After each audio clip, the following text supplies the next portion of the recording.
Luar biasa kisah pandemi yang menimpa para sahabat agung pada masa Khalifah Umar bin Khattab. Pandemi yang terjadi di Syam menimpa Abu Ubaidah bin Jarrah, menimpa Mu'adz bin Jabal dan sahabat-sahabat besar lainnya. Saya akan menggarisbawahi tentang rahmat. Rahmat itu pengertian pertamanya adalah terkait dengan kehidupan. Contoh, manusia hidup di dunia dan hidupnya itu penuh dengan kesejahteraan. Itu berarti manusia itu diberi rahmat oleh Allah Subhanahu wa taala.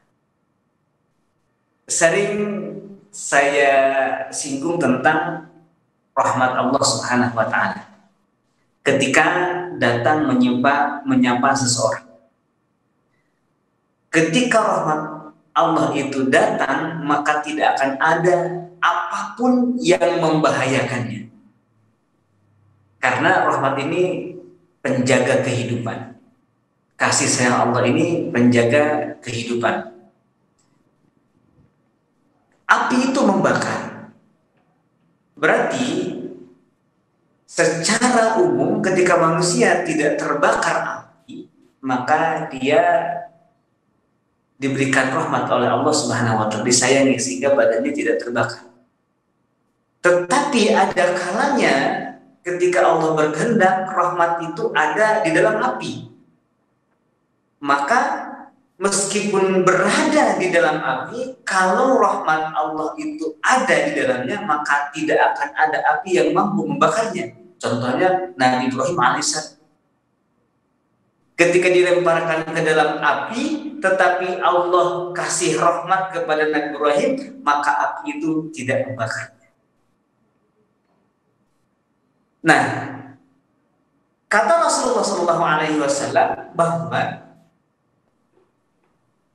pandemi itu memang didatangkan oleh Allah untuk azab,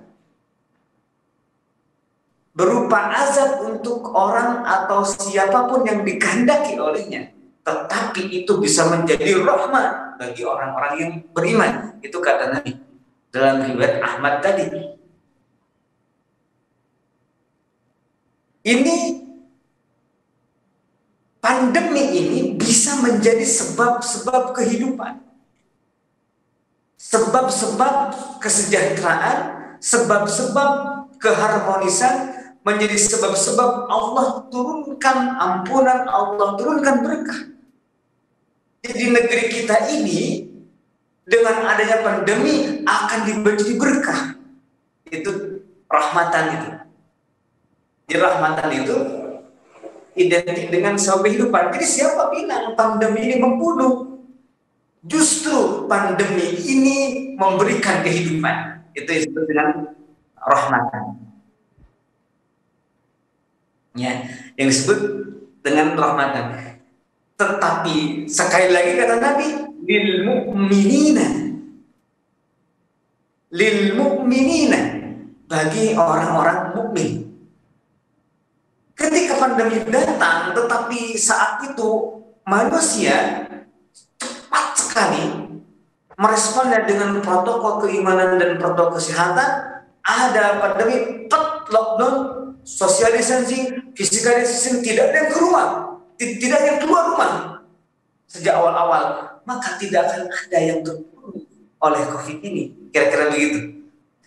Dan sekarang pun seandainya mau dan tidak ada kata terlambat untuk mengubah ini menjadi rahmat, maka pandemi COVID-19 ini itu menjadi rahmat, menjadi sebab-sebab kehidupan. Yang kedua yang namanya rahmat itu adalah alternatif keduanya adalah kematian yang indah. Rahmat itu adalah kematian yang indah. Jadi ini sama dengan misalkan hadis Nabi ashkariman aumut syahidan, itu rahmat. Hidup mulia, mati syahid, itu dua-duanya rahmat. Tetapi pada dasarnya rahmat itu adalah kehidupan, bukan kematian. Tetapi ada kalanya juga ketika Allah Subhanahu wa taala memberikan pandemi ini misalnya, tetapi direspon kemudian dengan keimanan dan protokol kesehatan dan protokol keimanan, lalu ternyata akhirnya wafat juga karena pandemi itu, maka itu akan muncul rahmat yang model kedua, itu kematian yang indah. Dan inilah sebenarnya yang dipilih orang-orang hebat seperti Abu Ubaidah bin Jarrah, seperti yang dipilih oleh Mu'adz bin Jabal. Dia memilih bertahan di situ daripada, atau disebut dalam hadis tadi itu riwayat Ahmad, sabiran muhtasiban. Jadi beradanya di situ Abu Ubaidah bin Jarrah dan Mu'adz bin Jabal itu adalah karena dia khawatir akan menularkan, bukan tertular, akan menularkan penyakit kepada yang lain. Dan akhirnya pilihan itu mendatangkan rahmat terindahnya, yaitu pertemuan dengan Allah Subhanahu wa taala dalam keadaan diberikan rahmat oleh Allah Subhanahu wa taala. Sebutnya warahmatan warahmatan indal maut.